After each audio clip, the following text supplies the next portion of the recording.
What are your thoughts on this area as opposed to the desert? It's really original. It's not like anything else in the game, really, is it? With how, like, you know, the tone and the atmosphere, what with the fact that this is currently a war scene, alongside the fact that you're in a giant metal industrial complex. It's like Final Fantasy VII. I've never made that parallel before, but it really is. That's a very good point. I can dig that. Like, even the lights on the doors. Yeah. Let's find Yuna! Quick!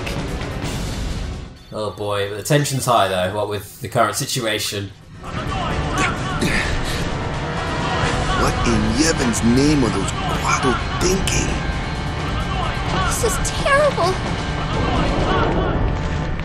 Okay, let's move on.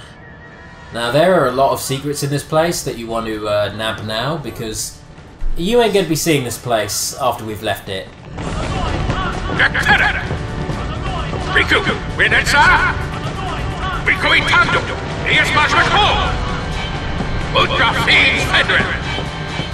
Oh no! What'd he say? We have to get underground. Where's Yuna? The Summoner Sanctum. This way. Rawr! Basically a jump scare. So, you know what? Turns out Audacity straight up destroyed our audio for the rest of this episode. Thanks, Audacity. So, yeah, it's just gonna be me from here on out, but, considering that Dan is basically the silent Bob to my J anyway, it shouldn't be too hard for me to kind of fill in all the points that he made during this episode. It also gives me an opportunity to gush about this whole part of the game and the conclusion of it, because this is one of my favourite points, not just in this game, but in any video game. I absolutely love the big reveal at the end of this entire ordeal. Also, it's nice to mow down Guados and monsters. You can't really go wrong with that. What's that? You think you can hit me? Get wrecked. Yuna! Where are you? Backhanded that mofo. Alrighty, so, the Al Bhed base, I don't know if we've covered this already, but I'll try and be brief, is absolutely, we can't get there yet, we need to turn the camera. That's annoying. Anyway, this place is absolutely chock-a-block with secret areas and secret treasure chests, most of which require you to read a fair bit of Al Bhed to actually understand, you know, to actually get the items you want out of them, so that's certainly something. If you haven't been collecting primers, this area can be really confusing. But alternatively, you could just grow up with game FAQs or the Final Fantasy X Prima Guide, which we had at our house, so that made things a lot easier. I remember having that thing for years, and then I believe Daniel got it off of me after the fact. And apparently he learned that thing, you know, from cover to back cover, because his knowledge of this game is ridiculous. Anyways, I'm not going to translate these. It's quite obvious, you know, just from what I'm actually selecting there, what's going on. The chests are basically asking you Al Bhed trivia, or asking you what item do you want to receive, and you have to choose accordingly. Also, Daniel really nearly missed that chest right there, which really upset me more than it should have. Considering that I'm as bad as I am at missing out on items he knows about, yeah, that was a glaring oversight there. No, not that way. Yes, this way. Put up your dukes. Yeah. I love that little animation there. Tidus shaking his fists about. Spoilers, I eviscerated that thing. Anyway, first digit is, well, Daniel eviscerated it, but the first digit is 4 + 1, second is 7 - 1, 3 × 1, and whatever the last one was. It's 3 at the end. Al Bhed verification. Are you Al Bhed? Yes. Name the son of the Al Bhed leader. That would be brother. On what island do the Al Bhed live? A bit of a trick question, because you could select home on that one, but it is Beaconell Island. And what is Al Bhed in Al Bhed? Well, that one was basically already done. We'd gotten all of those letters, so nice and easy there. Alrighty, so grab those last few primers, because once again, everything in this area is completely missable. If you don't get anything in this place, you will not be able to come back and get it later on. So that one primer that Daniel didn't collect there, that he was kind of fretting about, it'll be accessible later in the game. It's one that you actually couldn't have gotten before, which is a bit annoying, but what can you do?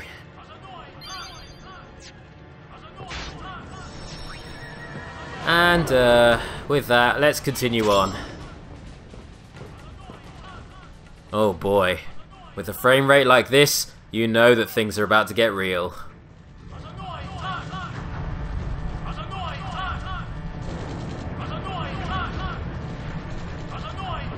This place done for. You're right. You're right, Waka. We Albed, we weren't always like this. Sin destroyed the island where we all used to live. After that, we were scattered to every corner of Spira. But then, my dad brought the Albed together again. If we put our minds to it and worked together, then we could make a new home. Everyone worked hard. We had our home back again. But now, why did things have to turn out this way? Riku! Damn those Grotto! What are they thinking? You know what, Chimeras? You kind of ruined the moment there. That was Waka getting over his racism. That was Waka like coming to terms with the fact that his life is a lie. You see that we were so mad that they ruined the tension that we nearly missed the command there. That's how mad it made us. Get murdered. Get very murdered. And you know what? We could kill them off with the Dragon Fang, but it'd be more funny to do this. Shooting Star. Get out of the room. Knocked you back into the corridor. You're dead now. And, why did you use Kamari there? There we go. Alright, so, this is where the game gets really, really dramatic. Like, goddamn.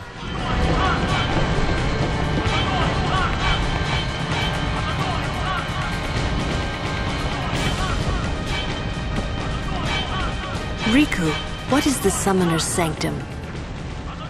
The Summoner's Sanctum is where we keep the Summoners. We keep them safe there. You kidnapped them. I know it's against the teachings and all that. I get why you did it, but... Well, I sure don't get it, Waka. They might get hurt on their pilgrimage? So you kidnap them? I mean, if the summoners don't do their job, then who will beat Sin? You want to protect them, I know. But Guardians are there for that. If Guardians do their job well, summoners will be safe. Right? Right? It's one of those awkward silences again. It's quiet. Kimari goes now.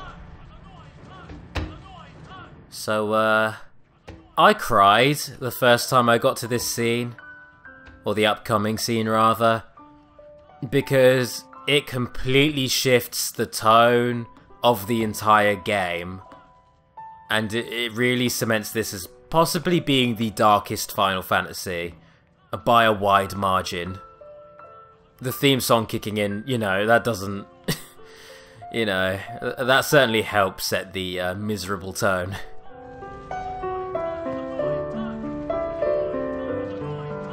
Yuna, please be here! So, when you come to the big reveal at the end of this episode, what I kind of want you to do, not just for ad revenue reasons, I want you to kind of go back to some of the earlier episodes of this LP and just pay extra attention to some of the character interactions, some of the awkward one-sided character interactions, particularly the most infamous one, the one that we laughed at the hardest, because this scene makes them all tragic in retrospect, which is kind of genius, really.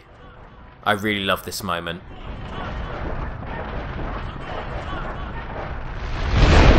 Yuna!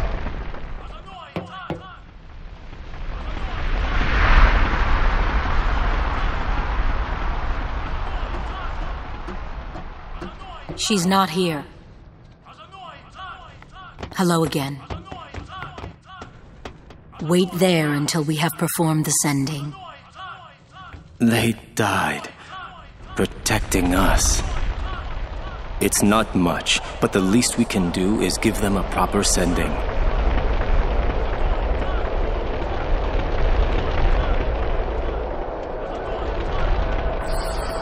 Hey, what's sacrificed? The Al-Bed said summoners were being sacrificed. That summoners shouldn't have to do a pilgrimage. Why couldn't they trust guardians to protect the summoners? The Al-Bed had no right stopping their pilgrimage. The pilgrimages have to stop. If they don't, and they get to Xanarkand,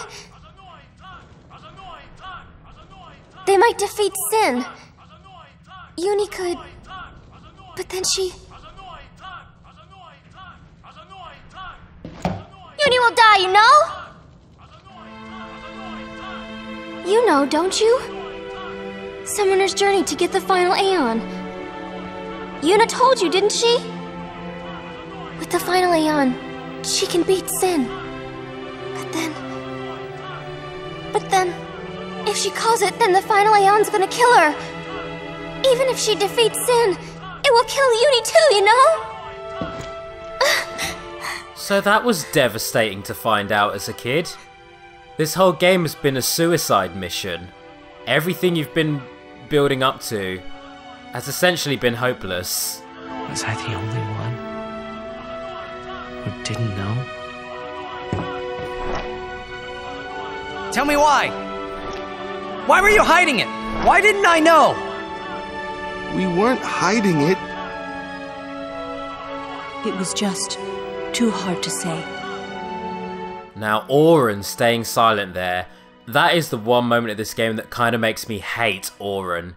Because he even said earlier that he didn't like the idea of Tidus finding something out at Critical Junction and becoming emotional. He kept this all hidden. He knew this was eventually going to happen and he just kept quiet about it. And granted, I know why he did it. Because if Tidus knew about this earlier, he would no longer be a part of this party. He'd have bailed. He'd have bailed hard. So it's like a necessary evil. It's horrible. She follows. The idea of him having to go through this. Yuna, she knew what she was doing when she chose to become a summoner. To face Sin, yeah? Yuna knew. But Waka, that's just totally wrong. Summoners shouldn't have to sacrifice themselves. Just so the rest of Spirit can be happy, right?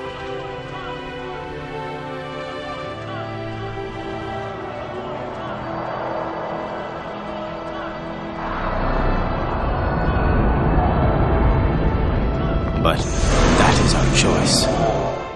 We all live in fear of Sin, you know that. A world without sin. That is the dream of all Yevon's children. And we will use that power even if it means our lives.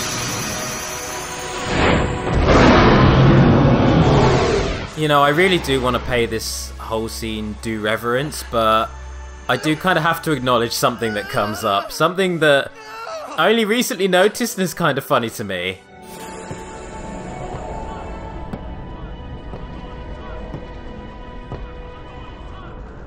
Ow. Ow. And I've been telling Yuna! Ow. Let's go to Xanarkand together! Ow. Let's beat Sin! Ow. I told her all the things! Ow. Could. Fucking ow. And all along, the whole time, I didn't know anything! What is wrong with you? But Yuna, she... I know you're mad, but don't take it out on Birds. It's not Bird's fault. Smile. Bird's just like, I'm not the fucking final Aeon. I'm the first one. Why'd you have to beat me up over it?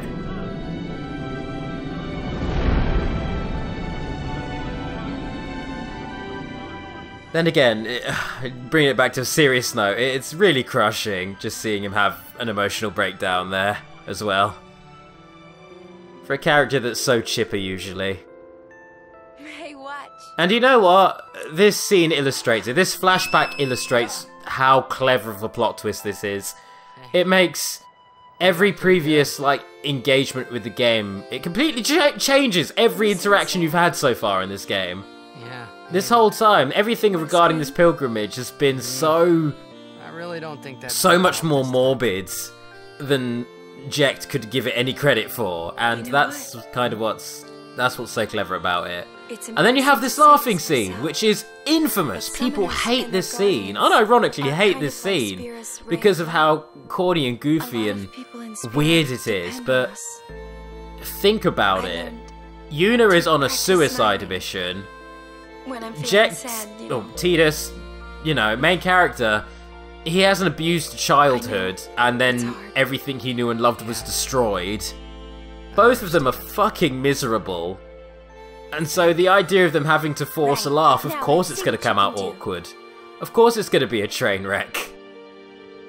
And then at the end when they're genuinely laughing, that is like the first time, for both of them in a long time, that they've actually been able to just laugh. They've been able to just be happy. Because their lives are fucking shit. Their lives are absolute shit. So yeah. In retrospect, the laughing scene isn't so much horrendously funny. Well, it is, but it's not as funny. More than it is kind of sad. Because, yeah, these characters really have it bad.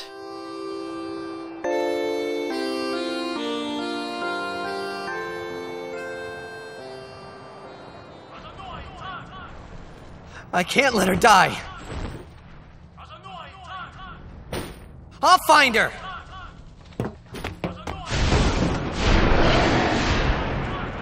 And what's even better is from literally this point on, Jecht becomes a way better character. He's less of a goofball, he's more of an actual hero, and he goes from being one of my least favourite to one of my actual favourite Final Fantasy protagonists. It's this character arc right here that does it. So, with that, I do believe Daniel has scouted out everything in the room, so...